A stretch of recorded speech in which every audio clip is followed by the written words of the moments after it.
दोस्तों हमें राजमा बनाने के लिए काफ़ी ज़्यादा कटिंग चॉपिंग करना पड़ता है, ग्राइंडर का यूज़ करना पड़ता है। लेकिन दोस्तों आज जो मैं ये राजमा बनाने वाला हूँ बिल्कुल सिंपल तरीके से इंस्टेंट इसे प्रेशर कुकर में मैं बनाऊँगा दोस्तों। और ये काफ़ी बेहतरीन रेसिपी है दोस्तों और काफ़ी लोग पसंद करते हैं। तो आज ये रेसिपी मैं आसानी से बनाने वाला हूँ। तो चलिए शुरू करते हैं। तो यहाँ पर मैंने लिया है चित्रा राजमा, जो कि ये आसानी से कुक हो जाता है दोस्तों। तो इसे पानी में अच्छे से वॉश कर लीजिएगा और इसे रेस्ट करने के लिए छोड़ दीजिएगा बढ़िया से कम 10 घंटे इसे पानी में फूलने के लिए छोड़ दीजिएगा ढककर। और 10 घंटे बाद आप देख सकते हैं राजमा हमारी कितने अच्छी तरीके से खिले खिले हो गए हैं। तो आप भी इसे 10 घंटे के लिए अच्छे से भिगो कर छोड़ दीजिएगा। और यहाँ पर मैंने खड़े मसाला लिया है दोस्तों, आप देख सकते हैं यहाँ पर लौंग, इलायची और काली इलायची, खड़ा जीरा, 2 तेज़पत्ता। यहाँ पर लौंग इलायची ज़रूर लीजिएगा। और इसके बाद मैंने कुछ लहसुन की कलियाँ लिया है और धनिया पत्ता लिया है दोस्तों। और यहाँ पर प्याज और 3 टमाटर और 4 हरी मिर्च लिया है। तो चलिए मैं बता देता हूँ आपको किस तरह से इसका कटिंग करना है। बिल्कुल जिस तरीके से आपको सिंपल से जैसे भी इसे काट लीजिएगा अच्छे से। और प्याज को थोड़ा अलग कर लीजिएगा, आपको ज़्यादा इसे छोटे छोटे पार्ट में नहीं काटना है। और टमाटर को भी बीच से इस तरीके से काट लीजिएगा, बस ज़्यादा इसको छोटा छोटा नहीं करना है। तो इस तरीके से। और जो हरी मिर्च है इसे भी इस तरीके से छोटे छोटे पार्ट में काट लीजिएगा, बस ज़्यादा कुछ आपको मेहनत नहीं करना है। और यहाँ पर धनिया पत्ता भी है, इसे भी इस तरीके से छोटे छोटे पार्ट में काट लीजिएगा। चलिए गैस की फ्लेम को यहाँ पर ओपन करते हैं और यहाँ पर रखेंगे प्रेशर कुकर को और अच्छे से इसे गर्म हो जाने दीजिएगा। और इसके बाद इसमें जो मैं ऑयल यूज़ कर रहा हूँ वो सरसों ऑयल है दोस्तों। इसमें आप दूसरा भी ऑयल यूज़ कर सकते हैं, लेकिन सरसों ऑयल में ये काफ़ी टेस्टी बनता है। चलिए इसमें ऐड करेंगे अपने खड़े गरम मसाले को और इसको 10 सेकेंड इसमें अच्छे से ऑयल में भूनेंगे ताकि इसकी टेस्ट ऑयल में अच्छी तरह से आ जाए।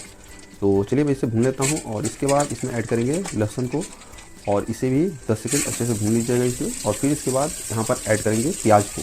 और दोस्तों प्याज जो है वो ज़्यादा नहीं भूनना है, आपको हाई फ्लेम पर 2 मिनट कम से कम इसको भूनिएगा।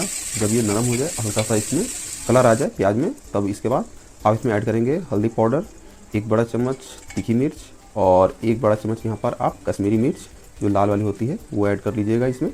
और इसे भी यहाँ पर भून लेंगे। यहाँ पर थोड़ा सा गैस के फ्लेम को स्लो कर दीजिएगा ताकि मसाले हमारे जले ना। और इसको अच्छे से इसमें भूनेंगे। फिर इसके बाद इसमें ऐड करेंगे हम लोग टमाटर को। और टमाटर जो है दोस्तों इसे इसमें ज़्यादा देर इसमें भूनना नहीं है, बस इसे हल्का सा आप मिला लीजिएगा। और इसके बाद यहाँ पर अपने स्वाद अनुसार इसमें नमक ऐड कर लेंगे, ठीक है।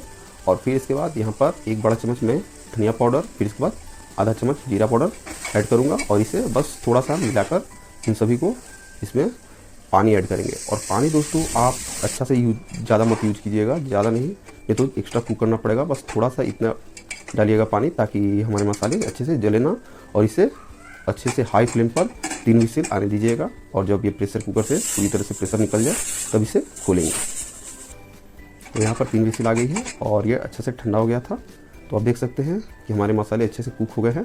तो चलिए अब इसे टमाटर का जो ये छिलका है दोस्तों, ये बढ़िया से इसे आराम से निकल जाएगा। इसे बाहर निकाल लीजिएगा, इन सभी को जितने भी टमाटर हैं उन छिलके बाहर निकाल कर। और गैस को ओपन कर लीजिएगा और इसमें जितने भी आप पानी देख रहे हैं थोड़े बहुत उसे उड़ा देना है बिल्कुल। और यहाँ पर फ्लेम को मैंने हाई रखा है। और इस तरह का करछी ले लीजिएगा दोस्तों और सभी को इस तरह से अच्छे से एकदम पूरा प्यूरी बना लेना है। तो दोस्तों आप देख सकते हैं कितनी अच्छी हमारी प्यूरी भी बन गई है और सभी चीज़ अच्छी तरह से कुक हो गए हैं और मसालों से ऑयल भी रिलीज होना शुरू हो गया है। तो हमारे मसाले भी अच्छी तरह से पक गए हैं दोस्तों। तो काफ़ी अच्छा टेक्सचर आपको देखने को मिल सकता है यहाँ पर।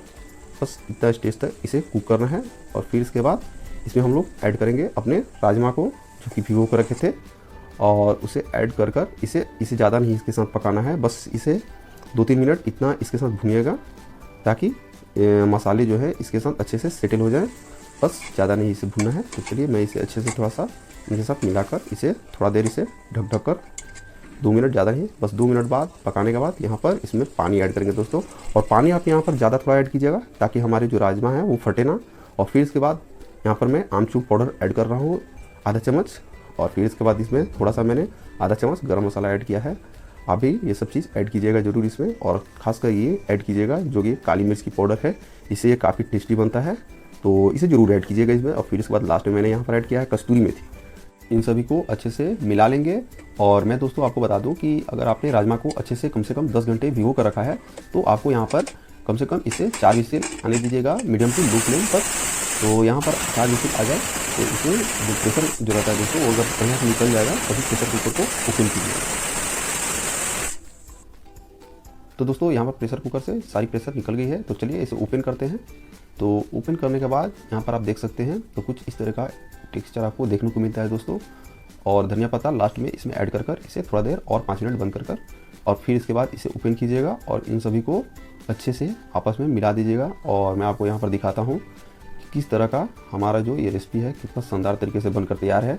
तो दोस्तों मैंने यहाँ पर इसलिए आपको बोला था ज़्यादा पानी ऐड करने के लिए, क्योंकि हमारे जो राजमा रहते हैं दोस्तों वो फटने के ज़्यादा चांस रहते हैं। तो यहाँ पर राजमा फटेगा नहीं, कितने खिले खिले और अच्छे से बने हैं राजमा। तो यहाँ पर मैं एक आपको मसल कर दिखाता हूँ। तो आप देख सकते हैं कितने अच्छे से राजमा हमारे कुक हो गए हैं। तो अगर आपको ज़्यादा थिक ग्रेवी पसंद नहीं है तो आप इसे एक्स्ट्रा 5 मिनट कुक कर लीजिएगा हाई फ्लेम पर। इससे थोड़ा सा पानी इसमें उड़ा दीजिएगा और आपका ग्रेवी जो है गाढ़ी हो जाएगी। और तो आप भी इस तरीके से एक बार ये रेसिपी ट्राई कीजिए घर पर और मेरे साथ अपना एक्सपीरियंस ज़रूर शेयर कीजिएगा कमेंट बॉक्स में। और ये वीडियो अपने फैमिली मेम्बर्स दोस्तों के साथ ज़रूर शेयर कीजिएगा और नए हैं तो इस चैनल को ज़रूर सब्सक्राइब कीजिएगा। तो दोस्तों मैंने आपको पहले ही बोला था कि आपको इस रेसिपी के लिए ज़्यादा कुछ मेहनत नहीं करना है दोस्तों। आपको कोई भी कटिंग चॉपिंग नहीं करनी है, बिल्कुल आसानी से इसे प्रेशर कुकर में हम लोग बनाएंगे।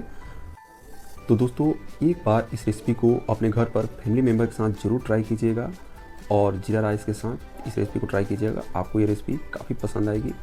तो दोस्तों उम्मीद करता हूँ आपको ये रेसिपी बहुत पसंद आई होगी। तो फिर मिलेंगे नेक्स्ट वीडियो में नेक्स्ट रेसिपी के साथ। तब तक के लिए बाय, जय हिंद।